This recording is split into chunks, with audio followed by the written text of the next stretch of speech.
The first thing I noticed when I woke up was the beeping. Steady, mechanical, like a metronome counting out the seconds of my life. The second thing was my sister Kinley's voice, hushed but clear, coming from somewhere near my feet. Severe brain damage. The doctors aren't sure she'll ever be the same. Such a tragedy. My name is Violet, and I was definitely not brain damaged. Groggy? Yes. In pain? Absolutely. But as I lay there in what I assumed was a hospital bed, my mind was sharp enough to know something was very wrong with what my sister was saying. I tried to open my eyes, but they felt welded shut. My throat was raw, probably from a breathing tube. When I finally managed to crack one eyelid, the fluorescent light stabbed into my skull like needles. "Oh my God, she's moving." A nurse's voice. "Should I increase her pain medication?" "Yes, please." Kinley's voice dripped with concern. The neurologist said any agitation could be dangerous in her condition. I wanted to scream that I was fine, that I didn't need more medication. But before I could force my mouth to work, warmth flooded my veins and the world went soft around the edges. The next time I surfaced, it was darker. Night, probably. Kinley was still there, but now she was talking on her phone. "Yes, I know it's a lot to handle, but someone has to step up. She's my sister." A pause. "The doctors say she might need round-the-clock care for months, maybe years. Of course I'll have to manage her finances." My stomach clenched. Through barely open eyes, I watched her pace at the foot of my bed. She was wearing one of my designer blazers, the new one I'd bought just last week. "I know, Blair. It's just so hard seeing her like this. My strong, successful big sister. Now she can barely—" Kinley's voice cracked perfectly. "I have to go. The nurse needs to check her vitals." I forced my eyes all the way open, fighting against whatever drugs they had me on. The room came into focus. Standard hospital setup. Monitors, IV stands. Through the window, I could see the glow of city lights. My body felt like it had been put through a meat grinder, and based on the casts and bandages I could see, that wasn't far from the truth. Kinley hadn't noticed I was awake. She'd settled into the visitor's chair, phone in hand. I watched as she pulled something from her purse. My wallet. My credit card glinted as she typed the numbers into her phone. "Just a few things to help me take care of you," she murmured, scrolling through what looked like a designer website. "You'd want me to look professional while handling your affairs, right?" Memory flickered. Headlights in my rearview mirror. Too close. Too fast. The horrible crunch of metal. Had it been an accident? I couldn't remember clearly, but watching my sister shop with my credit card while I lay here supposedly brain-damaged sent ice through my veins. "Kinley?" I managed to croak. She jumped, nearly dropping the phone. "Violet! Oh my God!" She was at my side in an instant, all concerned eyes and gentle touches. "Don't try to talk, sweetie. You're not ready. My wallet." "Shh, don't worry about anything. I'm taking care of everything." She stroked my hair, but her eyes didn't quite meet mine. "The doctors say you need to rest. No stress. Just focus on getting better." I wanted to argue, to demand my wallet back, to ask why she was lying about my condition. But my tongue felt thick, and darkness was creeping in again. As I drifted off, I remembered something from our childhood. Kinley, 12 years old, telling our mother I'd pushed her down the stairs. I hadn't been anywhere near her that day, but she'd worn her arm sling like a badge of honor for weeks, soaking up sympathy, while I was grounded. Some things never change. Only now, the stakes were much higher than a fake broken arm.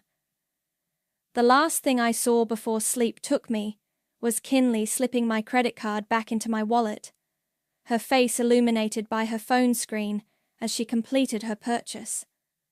She was smiling, just slightly, the way she used to smile when she'd gotten away with something. This time, though, I wasn't a helpless kid who couldn't prove her lies. This time, I was watching. And despite what my sister might think, my mind was working just fine. I just had to figure out how to prove it before she took everything I had. The next few days were a masterclass in acting. Every time a nurse or doctor came to check on me, I kept my responses slow, confused, childlike. It killed me to do it, but watching Kinley's satisfied little nods each time I struggled to remember something made it worth it. "It's okay, Vi," she'd coo, patting my hand. "We don't expect you to be yourself right away."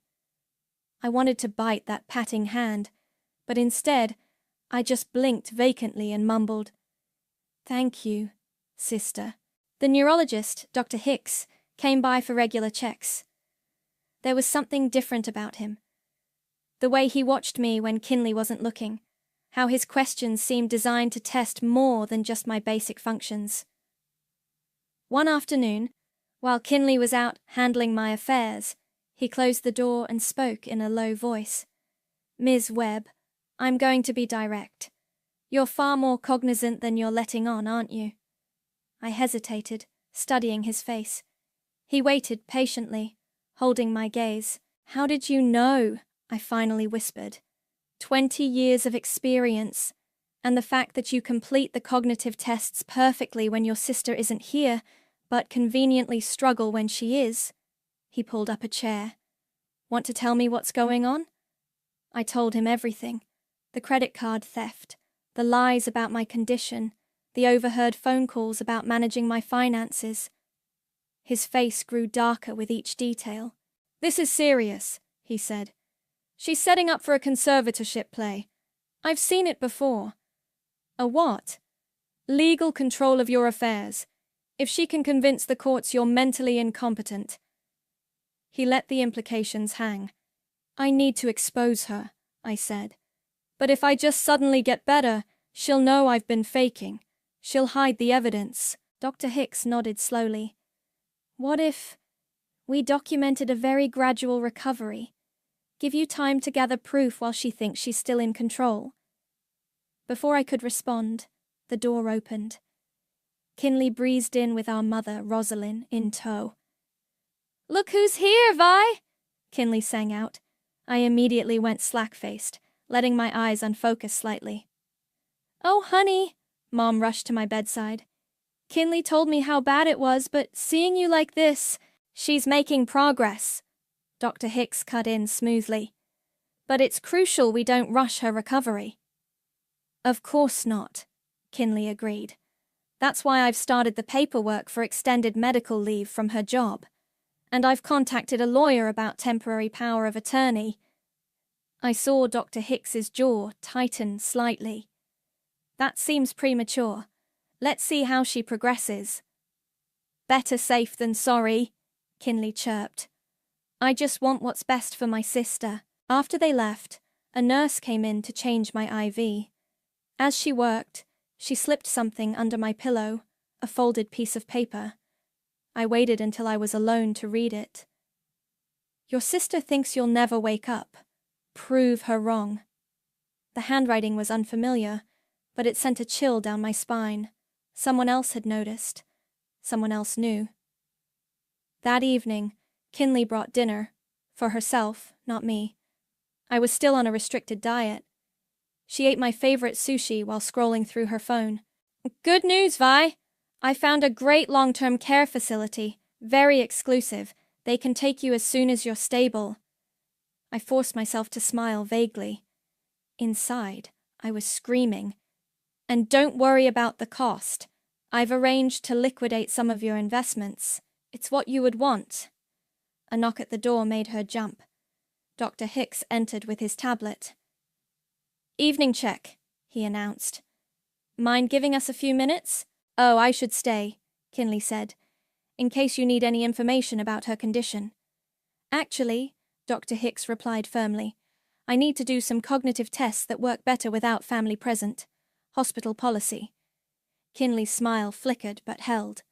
"Of course. I'll go make some calls about the care facility." As soon as she was gone, Dr. Hicks showed me his tablet. I've documented your true cognitive state, and I've got a friend in the DA's office who specializes in elder abuse and fraud. Similar principles apply here. Thank you, I whispered, but we need more proof. We'll get it. For now, keep playing your part. Let her think she's winning. He paused at the door. Oh, and Ms. Webb? That care facility she mentioned? I wouldn't drink anything she gives you between now and then. After he left, I lay in the darkness, listening to the familiar beeping of monitors. Somewhere in this hospital, my sister was making plans for my future. A future where I'd be locked away, while she lived off my life's work. Not if I could help it. The game was on, and I intended to win. Gordon's here to see you, Dr. Hicks announced 3 days later. Your ex? He's a lawyer, right? I nodded slightly, keeping my vacant expression in case Kinley was lurking nearby. She'd developed a habit of popping in unannounced. Gordon looked exactly as I remembered. Tall, sharp-suited, with kind eyes that always gave away what he was thinking. Right now, they were full of horror as he took in my supposedly diminished state. Jesus, Vi, he whispered. Dr. Hicks closed the door. She's fine. Show him, he told me. I sat up straighter, my face transforming into its normal expressions. Hi, Gordon. Sorry for the theatrics, but I need your help. His jaw dropped. What the hell is going on? I explained everything while he paced the room, his lawyer brain visibly connecting dots. When I finished, he ran a hand through his hair. This is serious, Vi. I just checked your accounts. She's already transferred over $50,000 to a new trust. She what?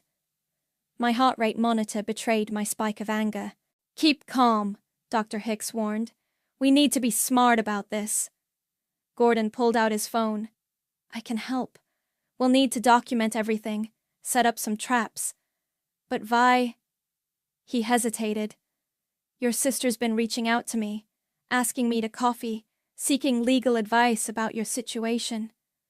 Of course she has, I muttered. Use it. Get close. See what she reveals. A knock at the door sent me back into my vacant pose.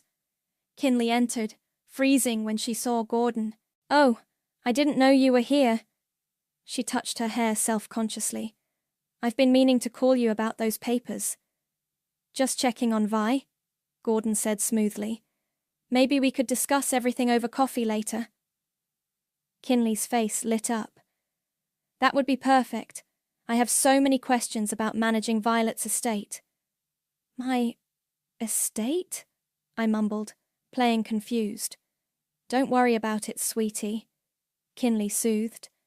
Gordon and I will handle everything. After they left, Dr. Hicks helped me set up a laptop hidden in my bedside drawer. Your mother's coming by later, he warned. Remember, slow responses, simple words. Mom arrived with flowers and tears. Oh, my poor baby. At least you're getting better at speaking. Yes. Better, I said woodenly, hating myself for making her worry. But I couldn't trust her not to tell Kinley. Kinley's been amazing, Mum gushed. Taking time off work, organizing your care, even planning a fundraiser. A what? The words slipped out too sharply. I covered by coughing. To help with your medical expenses. She's working with that lovely Blair person. You know, the social media girl. They're calling it Violet's Hope Gala. Isn't that sweet? My stomach churned. Blair Townsend was Kinley's wannabe influencer friend, always chasing clout. This wasn't going to end well. Later that night, Gordon texted, Had coffee with Kay. She's planning something big, sending you audio from my phone recording. I plugged in my earbuds and listened. Kinley's voice oozed through the speakers. The fundraiser will be amazing. We're expecting to raise at least $100K. Of course, that's just the start. Once I have conservatorship... Are you sure that's necessary? Gordon asked carefully. You've seen her. She can barely string sentences together. Someone needs to protect her assets. Speaking of which, I should be added to her house deed, don't you think? For practical reasons, I yanked the earbuds out, feeling sick. A new text from Gordon popped up. Detective Bell wants to meet tomorrow. She's interested in your case. The next morning, Dr. Hicks brought in a sharp-eyed woman in plain clothes. Coast is clear, he said. Kinley's at a nail appointment. Detective Bell got straight to the point. Financial fraud, medical manipulation, potential conservatorship fraud. This is serious, but we need hard evidence. I've got the transfers documented, Gordon said, and recordings. Good. Keep gathering. Let her dig herself deeper. She turned to me. When you're ready to end this, we'll do it right. Make it public. Make it stick. A text lit up my phone, from Blair to a group chat I wasn't supposed to have access to. Venue booked. This gala is going to be epic. Wait till everyone sees Kinley's speech about her tragic sister. Violet's Hope Sanchez, blessed. They're planning a fundraiser, I told Detective Bell. Using my name, my story. Perfect, she said. What better place to expose a fraud than at her own show? I looked at the 3 people in my room, my doctor, my ex, and a detective, all willing to help me fight back. For the first time since waking up in this hospital bed, I felt something like hope. Let's take her down, I said. But first, let's let her think she's won. Oh my God. Blair's voice echoed through my hospital room as she filmed yet another Instagram story. You guys, the response to Ma Violet's Hope has been incredible. Keep those donations coming. I lay still, pretending to sleep while Blair posed next to my bed. Kinley stood behind her, arranging my blankets to look more pathetic. Such a tragedy, Blair continued, her voice dripping with fake sympathy. But thanks to her amazing sister Kinley, there's hope. Don't forget to swipe up for gala tickets. After they finished filming, their true colors showed. This is gold, Blair gushed. My engagement is through the roof. We should do weekly updates on her condition. Perfect, Kinley agreed. I'm thinking of getting her a wheelchair for the gala. You know, really drive home the whole invalid thing. You're so smart! And that Saint Laurent dress you bought with the first donation batch. Stunning! I focused on keeping my breathing steady, fighting the urge to sit up and strangle them both with my IV tube. Later that afternoon, Gordon arrived with paperwork. Your sister's been busy, he muttered when we were alone. Just transferred another $200,000 to that trust account. Show me. He held up his tablet. There it was, my money, flowing into an account I couldn't access. My hands shook with rage. That's not all, he said. Look at this social media campaign they're running. The hashtag #ShushViolet'sHope was trending locally. Photos of Kinley looking somber in expensive new clothes, captioned with prayers and inspiration quotes. Blair's posts about supporting her bestie through this difficult time. A promotional video for the gala that made me want to vomit. Tickets are $500 each, Gordon said. They've sold over 300 so far. A knock interrupted us. Dr. Hicks entered with Detective Bell. We've got something, she said, pulling out her phone. Listen to this. It was a recording of Blair on a phone call. Yeah, Kinley's already put a deposit down on that house in River Heights. The fundraiser should cover the rest. I know, right? Talk about turning lemons into lemonade. Her sister's vegetable state is like the best thing that could have happened. Got that from her assistant, Detective Bell said. Apparently, Blair's not great at paying her employees. There's more, Dr. Hicks added. Kinley's filed the conservatorship paperwork. The hearing's set for next month. My heart raced. That's too soon. We need more time. Not necessarily, Detective Bell said. The gala's in 3 weeks. Perfect timing for a grand finale. A commotion in the hallway silenced us. Kinley burst in with Mom. Vi, look who's here to help plan your homecoming. I immediately went slack-jawed, drooling slightly for effect. The care facility is all arranged, Kinley announced. We just need to finalize the payments. Mom, could you sign these consent forms? As next of kin. Actually, Gordon interrupted, as Violet's lawyer, I should review those first. Kinley's smile tightened. Gordon, sweetie, we discussed this. It's a family matter. Everything okay in here? Dr. Hicks asked pointedly. Fine, Kinley said quickly. Just excited about the gala. You're all coming, right? It's going to be amazing. Open bar, silent auction, live music. Sounds expensive, Detective Bell commented. I'd forgotten she was still here. Oh, I don't think we've met. Kinley extended her hand. Just checking on a patient, Detective Bell said smoothly. Hospital security, you know.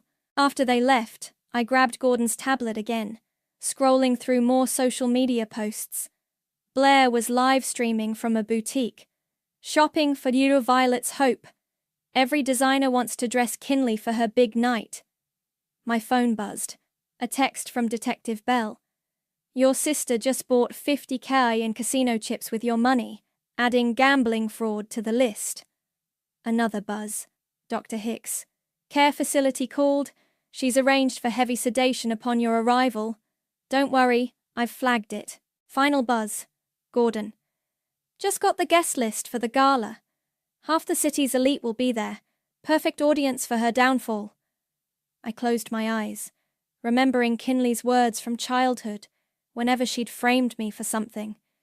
Nobody will ever believe you over me. I'm better at this game. She was right back then, but this time I had evidence, witnesses, a plan. 3 weeks. I just had to keep playing dead for 3 more weeks. My phone lit up with another Instagram notification. Kinley posting a tearful selfie from my bedside while I slept. Caption. Taking care of my sister is my life's purpose now. Can't wait to share our journey at this year's Violet's Hope Gala. Some angels don't have wings. They have wheelchairs. I smiled faintly. Let her post. Let her preen. Let her think she's won. The bigger they are, the harder they fall. You're doing so well with your words today, Vi, Kinley exclaimed as we sat in the hospital cafeteria. My first supervised trip out of the room, a calculated risk I'd suggested to Dr. Hicks. Mum beamed from across the table. She really is improving. I stirred my soup slowly, deliberately spilling a little. Then, carefully, I dropped my bombshell. Remember, birthday cake? Last year? I mumbled, keeping my voice weak but clear. Kinley's spoon clattered against her plate. What? Red velvet? You wore blue dress. Mom clasped her hands. That's right. Violet, you remember. But I was watching Kinley's face. The flash of panic in her eyes was worth every second of playing stupid. Memory. Coming back. Little bits, I slurred, then knocked over my water for good measure. Don't push yourself, Kinley said quickly, mopping up the spill. Dr. Hicks said memories might be confused. But this one seems quite clear, Mum insisted. It was such a lovely party. Before Kinley could respond, her phone rang. Sorry, it's Blair. Gala stuff. She stepped away from the table. I slumped in my wheelchair, maintaining my act while straining to hear her conversation. No, we can't. Because she's starting to remember things. Yes, I know we already sold the tickets. Look, just handle it, okay? And make sure those Instagram posts go up today. We need more donations before... She glanced back at our table and lowered her voice. Mom touched my hand. I should tell you, honey, Kinley's been so wonderful with your things. She even found Grandma's sapphire necklace you thought you'd lost. My stomach dropped. That necklace had been in my safety deposit box. Found... where? I asked carefully. In her apartment. Can you believe it? She's wearing it to the gala. Just then, Dr. Hicks appeared. "Time for therapy," he announced. "Mrs. Webb, would you mind helping with some paperwork?" Once we were alone in my room, I dropped the act. "She broke into my safety deposit box." "We know," he said. "Detective Bell documented it. But there's something else. Your sister's friend Blair. She's getting nervous." He played a recording from earlier that day, Blair arguing with Kinley in the hospital parking lot. "This is getting out of hand. You said she'd be in a facility by now. What if she keeps remembering stuff?" "She won't," Kinley had snapped. "And if you breathe a word about the house or the offshore account, you'll regret it." "Is that a threat?" "Because I've got screenshots, honey, of everything." The recording ended with the sound of heels storming away. "Blair's assistant provided that too," Dr. Hicks said. "Apparently she's been collecting evidence as insurance."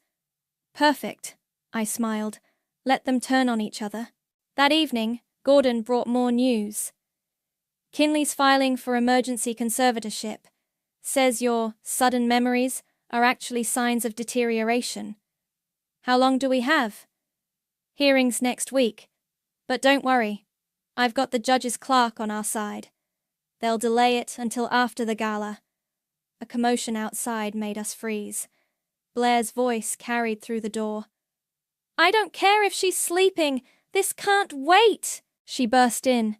Mascara streaked down her face. Stopped short when she saw me sitting up, alert, with Gordon. "What?" "Close the door," I said clearly. She did, hands shaking. "You're not.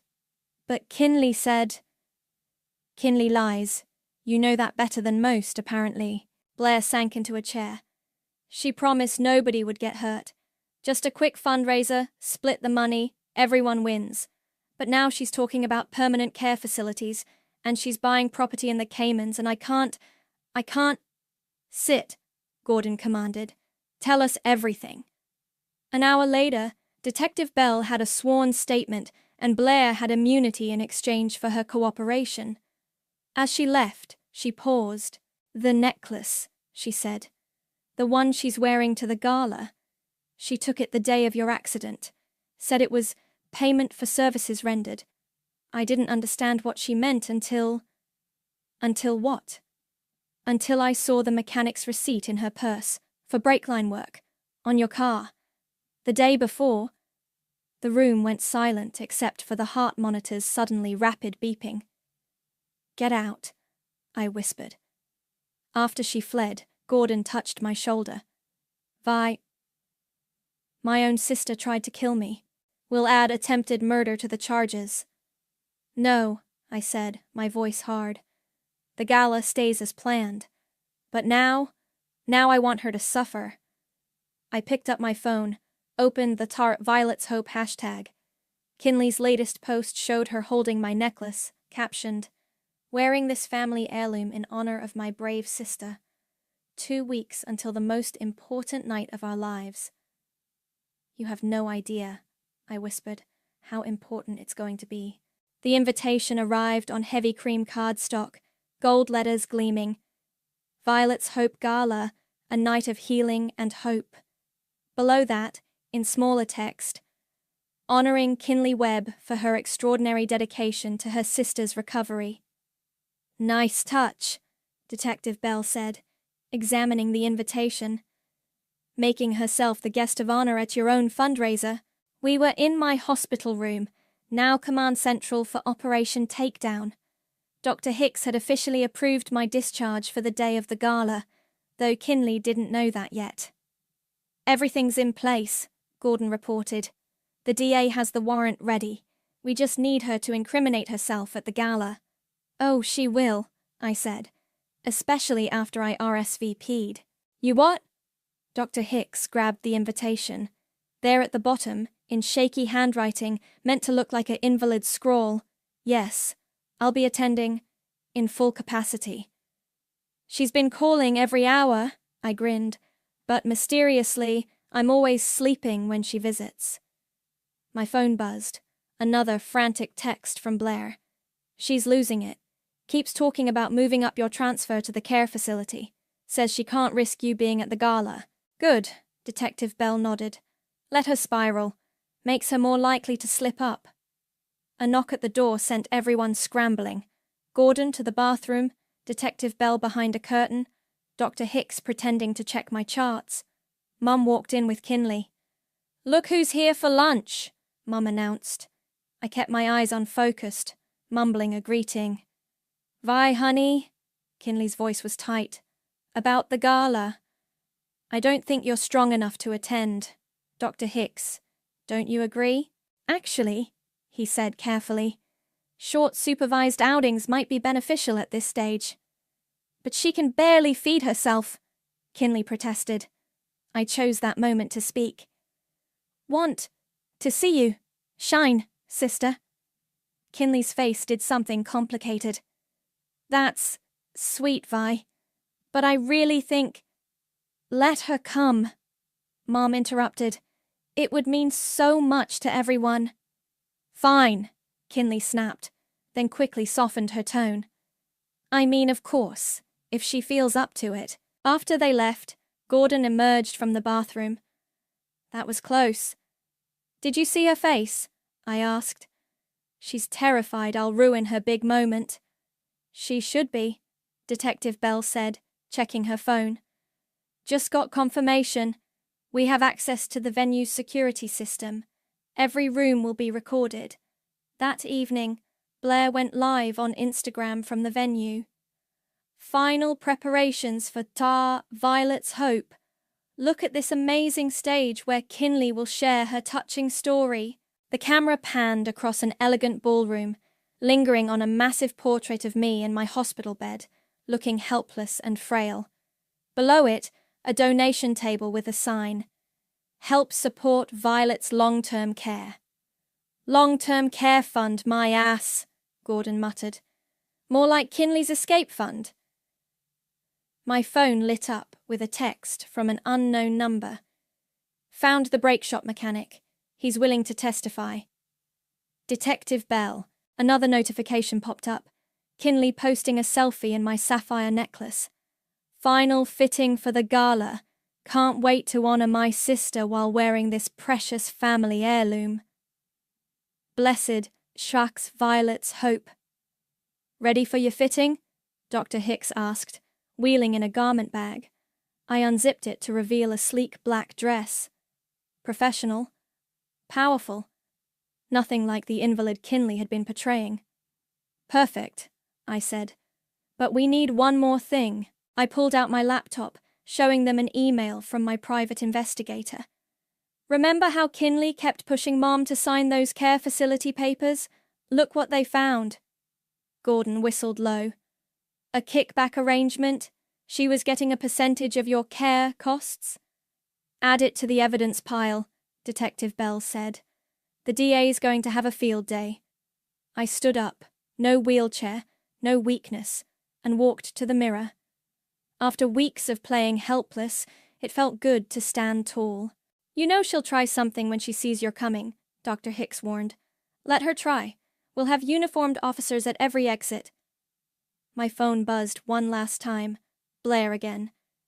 "She's drinking champagne in your penthouse, wearing your clothes, planning your institutionalization. I'm so sorry I helped her. Make it hurt." I touched my reflection in the mirror, remembering Kinley's words about the accident. Payment for services rendered. 3 days, I said to my team. 3 days until the gala, until everyone sees who my sister really is. "Nervous?" Gordon asked. "No." I smiled, cold and sharp as the sapphires Kinley had stolen. "I'm ready." In the mirror, I saw not a victim, but an avenging angel. Karma was coming, and she was wearing heels. The gala was in full swing when we arrived. Through the venue's glass doors, I could see Kinley holding court in my grandmother's sapphires, champagne in hand, lapping up sympathy from the city's elite. "Ready?" Dr. Hicks asked quietly. I straightened my spine, checked my reflection one last time in the lobby mirror. "Born ready." Detective Bell touched her earpiece. Officers in position. Remember, let her incriminate herself before we move in. Gordon squeezed my hand. Showtime. I walked through those doors on my own 2 feet, head high, Dr. Hicks and 2 plainclothes officers flanking me. The reaction rippled through the crowd like a wave. Gasps, whispers, the click of phone cameras. Kinley's champagne flute shattered on the marble floor. "Vi Violet," she stammered. "What are you? You shouldn't be—" "Hello, sister dear," my voice carried in the sudden silence. "Lovely party. In my honor, I hear." She recovered quickly, rushing forward with arms outstretched. "Everyone! Look! A miracle! My sister's having a good day." "I'm having an excellent day," I agreed, clear-headed enough to ask about the 200,000 you transferred from my accounts, or the brake lines you had tampered with before my accident. The color drained from her face. "You're confused, sweetie. The brain damage is non-existent." Dr. Hicks stepped forward. "As her physician, I can confirm Violet has been fully cognizant for weeks. We've documented everything." Kinley's eyes darted around the room, looking for escape. The crowd had formed a circle around us, phones recording every moment. "You're upset," she tried again. "Confused. This is exactly why you need me to take care of—" "Take care of what?" I interrupted. "My money? My property? The way you've been taking care of my penthouse while wearing my clothes?" Blair emerged from the crowd, phone extended. "I have the receipts, Kinley. All of them. The offshore accounts, the kickbacks from the care facility. Everything." "You backstabbing little—" Kinley lunged for Blair's phone, but Detective Bell caught her arm. "Careful," she warned, badge glinting. "Assault charges won't help your case." Mom pushed through the onlookers. "Kinley? What's happening?" "Ask her about Grandma's necklace, Mom," I suggested. "The one she found after breaking into my safety deposit box." Kinley's hand flew to the sapphires at her throat. "That's not— I would never—" "The bank's security footage says otherwise," Gordon called out, holding up his tablet. Along with the mechanic's sworn statement about the brake lines, the whispers grew louder. Phones kept recording. Kinley's carefully constructed world was crumbling in real time, streaming live on social media. "You don't understand," she pleaded, voice cracking. "I deserved it. All these years watching you succeed, being the perfect daughter while I just wanted—" "To kill me," I finished. "To steal my life? No. I mean, the accident wasn't supposed to. You weren't meant to." "Weren't meant to what, Miss Webb?" Detective Bell pressed. "Survive?" Kinley's mask finally shattered. "You were supposed to be brain dead. The doctors said the impact at that speed. But you just had to survive, didn't you? Had to ruin everything, just like always." The crowd gasped. Mom stumbled backward. Blair's livestream counter ticked past 10,000 viewers. "Officers," Detective Bell nodded. 2 uniformed police stepped forward. "Kinley Webb, you're under arrest for attempted murder, grand theft, fraud—" "No!" Kinley shrieked as they cuffed her. "You can't! I'm the victim here! She's always had everything. I just wanted—" "My life." I moved closer, voice low. "How's it feel to lose yours instead?" They led her away, still screaming about injustice. The sapphire necklace caught the light one last time before Detective Bell carefully removed it as evidence. The crowd erupted in chaos, phones buzzing, reporters pushing forward, questions flying. Through it all, Mom stood frozen, tears streaming down her face. "I'm so sorry," she whispered. "I should have seen—" "Later," I said gently. "Right now, I believe we have some donations to refund." Blair approached cautiously. "It's trending nationwide. Justice for Violet. Good." I turned to address the crowd and cameras. "Thank you all for coming to my fundraiser, though it seems my sister's the one who'll need help with legal fees now." Nervous laughter rippled through the room. Dr. Hicks touched my arm.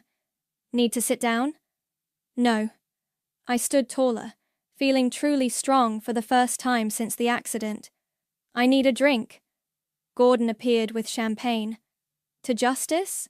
I raised my glass, looking around at the wreckage of Kinley's perfect night. The scattered flowers, the abandoned donation table, her giant portrait of me now being taken down by venue staff.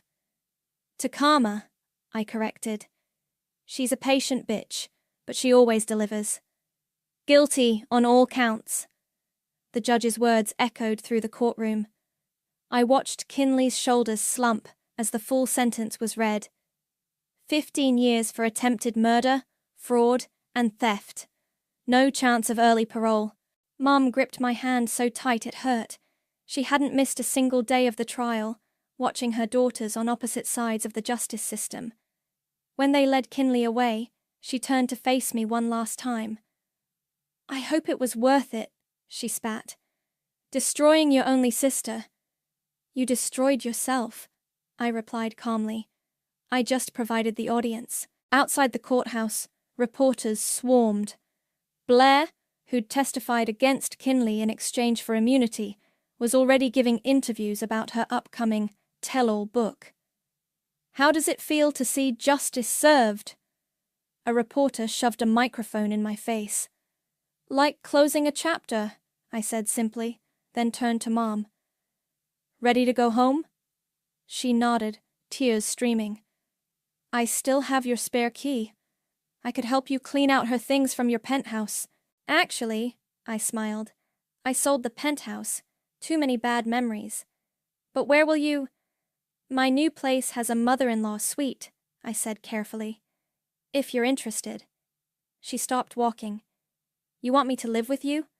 After I believed her lies? You're my mother. We heal, we learn, we move forward. Gordon waited by his car. Need a ride to sign those closing papers? Thanks, but Detective Bell's taking me. I caught his disappointed look. Gordon, you were amazing through all this. But we're better as friends, he finished. I know. Still glad I could help.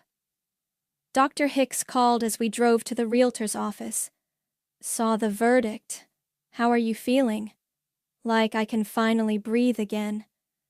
I watched the city scroll past. Thank you for seeing the truth when no one else did. Speaking of truth, Detective Bell said, there's something you should know. That anonymous note you got in the hospital, the one telling you to prove your sister wrong, that was you? She smiled. I've seen too many cases where family takes advantage of medical crises. Something about your sister's behavior set off alarm bells. At the new house, Mom gasped at the view. It's beautiful. But can you afford this after everything Kinley took? Insurance recovered most of it. Plus, I grinned, Blair's publisher offered me a pretty nice sum for my side of the story. You're writing a book too? No, but that money she offered for my silence about her role in the fraud, that's paying for your suite. Mom laughed for the first time in months. Later that evening, I sat in my new office, sipping wine and scrolling through news coverage. Kinley's booking photo, Blair's tearful interviews, the trending hashtags. A message popped up from Dr. Hicks. Patient's final psychological evaluation. Fully recovered. Stronger than ever. Another from Detective Bell. Kinley's appeals were denied. It's really over. And one from Gordon. Your sister's old friend from the break shop rolled on her completely. Apparently she paid him in designer handbags. Amateur. I closed my laptop and walked to the window. The city lights sparkled below. So similar to the view from my hospital room, yet everything was different now. Mum knocked softly. I made dinner, if you're hungry. Starving. I followed her to the kitchen, where she'd cooked my favorite pasta. You didn't have to. Let me take care of you, she said. The right way this time. We ate in comfortable silence until she spoke again. Was it worth it? The revenge? I considered carefully. It wasn't about revenge in the end. It was about justice. About showing the world that sometimes the people closest to you can be the most dangerous and the most blind, she added quietly. My phone buzzed. A news alert. Woman awakens from coma to expose sister's fundraiser fraud. I scoffed. Funny, I was never asleep, just waiting for the right moment to wake everyone else up. Mom reached across the table, squeezed my hand. Outside, a siren wailed in the distance. But here in my new home, with truth restored and justice served, I finally felt at peace. Not because I'd won, but because I'd survived. Survived the accident, the betrayal, the lies. Survived and emerged stronger, wiser, and somehow still capable of trust. That was the real victory. More wine, Mum offered. Please. I raised my glass. To new beginnings, she echoed. And to daughters who never give up. I smiled, thinking of Kinley in her prison cell, of Blair with her tell-all book, of all the people who'd thought I was broken beyond repair. They'd been wrong. I was awake. I was whole. And I was finally, truly free.